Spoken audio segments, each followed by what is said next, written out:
Elle n'a que 10 ans, mais son corps est déjà marqué par des années de violence. À l'abri de ses agresseurs, Widline nous montre ses blessures. C'est le grand frère qui m'a fait ça. La pierre m'a coupé la joue.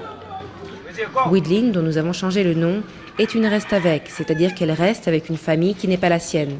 Ses parents trop pauvres l'ont confiée à d'autres, censés lui payer l'école en échange de tâches ménagères. Une ONG a convaincu la famille d'accueil de Widline de l'envoyer dans cette école gratuite. Le reste du temps, elle est à la merci de sa mère d'accueil et de ses 3 enfants. Quand ils me disent de faire quelque chose et que je ne peux pas, ils me battent.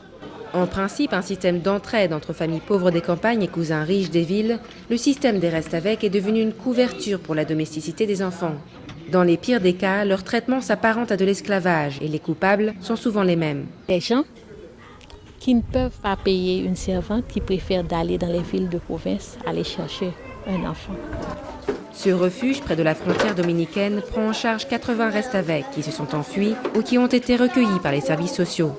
En plus d'un toit, ils y reçoivent une éducation et un soutien psychologique. On me battait avec des fils électriques et un fouet. Je me suis couchée près du bébé et tout d'un coup, le père m'a réveillée et puis il m'a violée. Si la loi interdit le travail des moins de 14 ans en Haïti, c'est cependant chose courante à la fois dans les rues et au sein de la famille. L'UNICEF s'efforce de changer les mentalités. Essayer de faire passer des messages pour expliquer à la société haïtienne que les enfants doivent avoir une vie d'enfant, doivent aller à l'école et ne sont pas là en fait pour être traités comme des esclaves.